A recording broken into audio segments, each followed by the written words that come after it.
Welcome to Love from Lisha for an extra dose of love in your day. Today we'll be talking about how to have more compassion.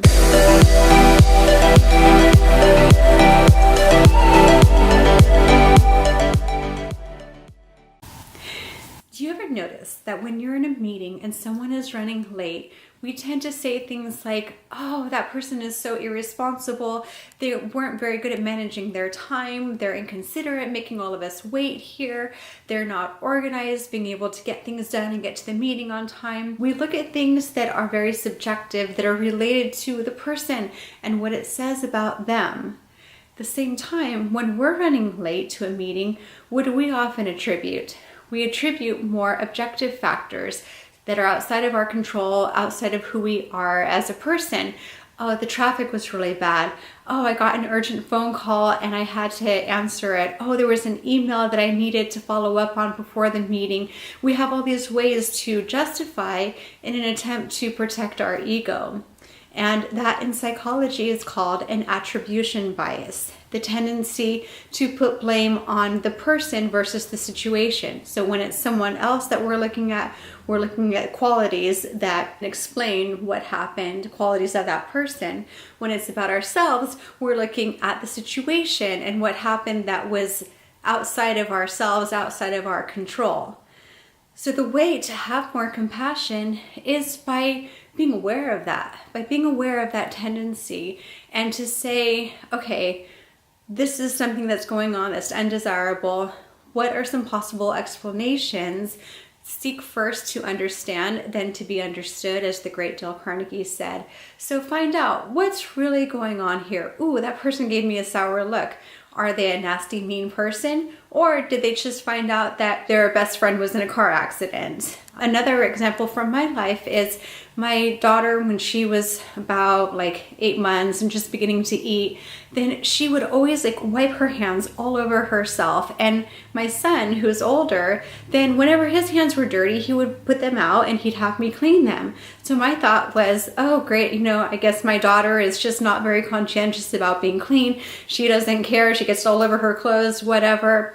Then it dawned on me, wait a minute, what if she's not messy? What if she's actually really resourceful?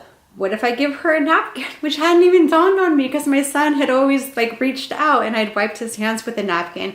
So I thought maybe if I empower her with her own proper tool for wiping, things will change. Sure enough, when she had that napkin, that was something for her to wipe her hands in. That's what she did. Her clothes were all of a sudden much cleaner. So it wasn't that she wasn't clean. It was just that she was wanting to clean herself on her own. She was self-sufficient, independent, resourceful, and using what she had, which at that time was only her clothing. So if instead I had looked sooner at what's happening here, what are some possible explanations outside of what my assumption is, then all of a sudden we start to think differently and see things differently. And in really understanding others, it's so huge because all of a sudden it transforms the whole lens from which we look at the person and the situation. If you think about, you have a colleague and the colleague is, maybe often grumpy, you might think, oh gosh, that person is just not very nice. They are really depressing to be around. They're so irritable and negative.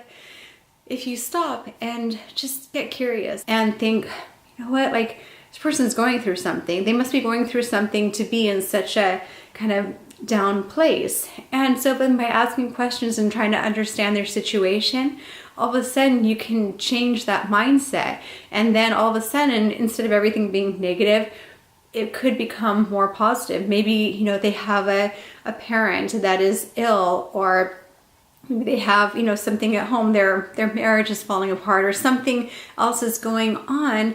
And it's important to understand that in order to create a connection and then develop a healthier, stronger relationship as a result.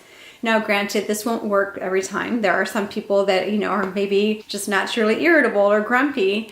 However, it's definitely worth a try. It's worth a try because we as humans, we crave connections. And in order to live more fully professionally and personally, having those connections and using compassion to really strengthen and learn more and understand more instead of just assuming can really go far.